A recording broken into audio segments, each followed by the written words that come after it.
نباشید خدمت همه بینندگان محترم. امیدوارم حالتون خوب باشه. الان هوا واقعا خیلی گرمه و من از بیرون دارم برای شما فیلم برداری میکنم.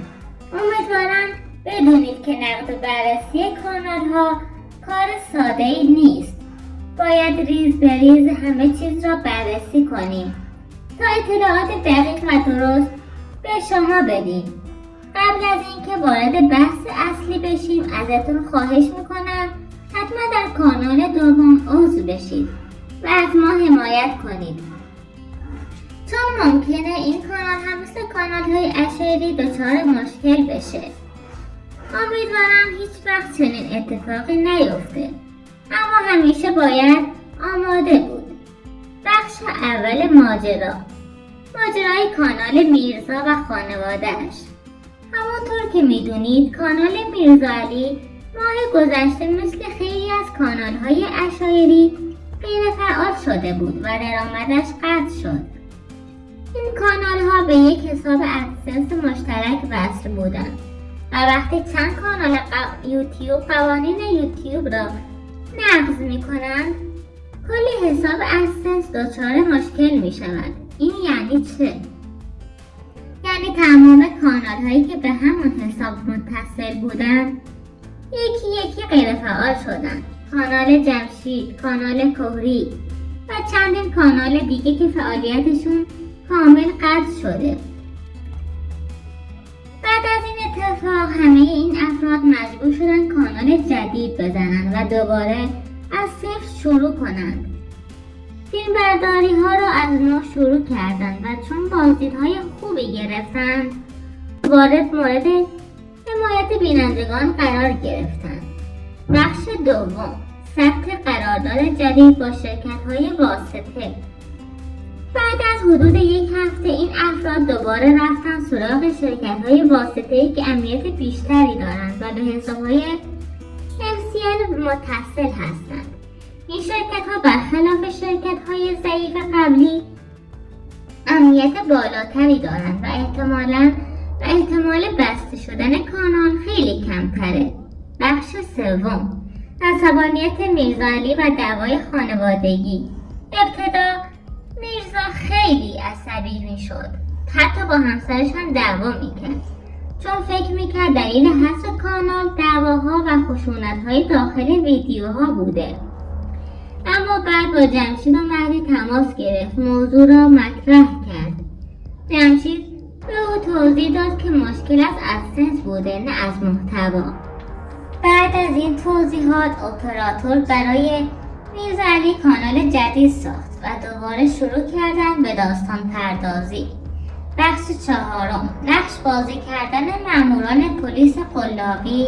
در این ویدیو دو نفر که برادرزاده میرزا علی و عموزاده هستند وارد نقش میشوند و خودشان را مأمور پلیس معرفی میکنند. اما واقعیت این است که این افراد نقاب زده اند تا شناخته نشوند. ولی چرا؟ چون اگر نقاب را بردارند بینندگان فوراً میفهمند که اینها همان بازیگران کانال‌های دیگر هستند و ماجرا کاملا ساختگی است. هیچ مأمور پلیسی اجازه نمیدهد از او فیلم برداری شود. این کار جرم است. پس این دو نفر قطعا پلیس واقعی نیستند. حتی ادعا میکنند که میخواهند زمین رو اندازی کنند، در حالی که این کار وظیفه پلیس نیست. این کار باید توسط کارشناس زمین انجام شود، نه مأمور پلیس. با همین صحنه ها خیلی از دروغ‌ها و نقش سازی ها لو رفته است. بخش پنجم، واقعیت زندگی این افراد. تمام افراد در لردگان و اصفهان خانه‌های بزرگ و گران قیمتی دارند. الان هم در سرزمین‌های مادریشان خانه‌های جدیدی می‌سازند، نه به خاطر نیاز بلکه برای نقش‌های جدید و فیلمبرداری‌های آیندهشان. خود میرزا علی در جوانی عاشق دختر دیگری بود، اما شکست خورد و نتوانست با او ازدواج کند. بعدها ازدواج کرد و صاحب زن و فرزند شد. در نوجوانی کار اصلی میرزا علی کارگری ساختمان و نصب ایزوگان بود. تا اینکه پسر عمویش پولدار شد و میرزا فهمید که آنها از طریق یوتیوب درآمد دلاری دارند. همین باعث شد او هم وارد این مسیر شود و با درآمد یوتیوب خانه و ماشین بخرد. بخش ششم، کانال پسر میرزا علی. پسر میرزا علی هم یک کانال جدید زد و شروع کرد به فیلم برداری. بعد فهمید که نقش‌های دروغی و دعواهای دروغین را بازی می کند که اینها باعث می شود بازدید بیشتری بگیرند. برای همین مثل بقیه کانال ها شروع کردند به داستان پردازی جدید و نقش‌های جدیدی که مانند همین پلیس قلابی است. نقش‌های ساختگی را باور نکنید. خانواده‌هایی که در ظاهر دعوا می‌کنند، گریه می‌کنند، فریاد می‌زنند یا وانمود می‌کنند در سخت‌ترین شرایط زندگی می‌کنند، در واقع فقط یک سناریوست برای اجرا. آنها هیچ وقت دعوای واقعیشان را نشان نمی‌دهند، چون اگر واقعیت را بگویند دیگران جذابیت و شوک اولیه برای جذب مخاطب باقی مانده را از دست می‌دهند و دیگر آن کانال را ممکن است تماشا نکنند. در این میان میرزا علی یکی از نمونه‌های واضح است.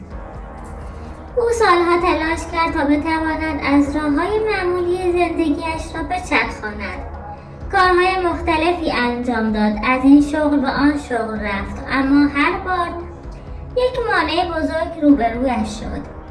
با یک مانع بزرگ روبرو شد. هزینه‌های سنگین زندگی، قیمت‌های روز به روز که بالا می‌رفت، خرج و مخارج بیشتر می‌شد و تلاش‌های او به هیچ نتیجه‌ای نمی‌رسید. در چنین شرایطی تنها چیزی که می‌توانست او را نجات دهد درآمد دلاری بود.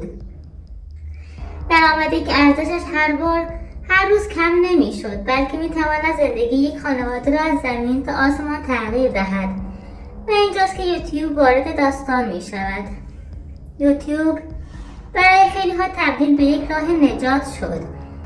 پلتفرمی که اگر کسی بتواند مخاطب جذب کند، اگر بتواند داستان بسازد، اگر بتواند احساسات مردم را درگیر کند، می‌تواند درآمدی داشته باشد که حتی تصورش هم سخت است. اما مشکل اینجاست، همه نمی‌توانند با واقعیت مخاطب جذب کنند. برای همین بسیاری از کانال‌ها به سمت ساختن نقش‌های دروغین می‌روند. نقش‌هایی که در ظاهر واقعی به نظر می‌رسند، اما پشت صحنه‌شان پر از سناریو است. تمرین، هماهنگی و حتی بازیگری است. کانال‌های اشاری یکی از همین نمونه‌ها هستند. تعداد زیادی از این کانال‌ها به وجود آمدند که با نشان دادن سختی‌های زندگی و دعواهای ساختگی، مشکلات مالی، اغراق شده و داستان‌های احساسی سعی می‌کنند دل مخاطب را به دست بیاورند.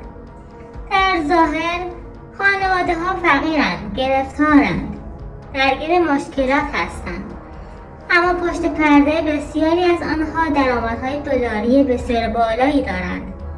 درآمدی که از طریق همین نقش‌های ساختگی به دست می‌آید. از این کانال‌ها دقیقاً می‌دانند به چه چیزی انجام دهند، چه کاری را انجام دهند تا مخاطب را جذب کنند.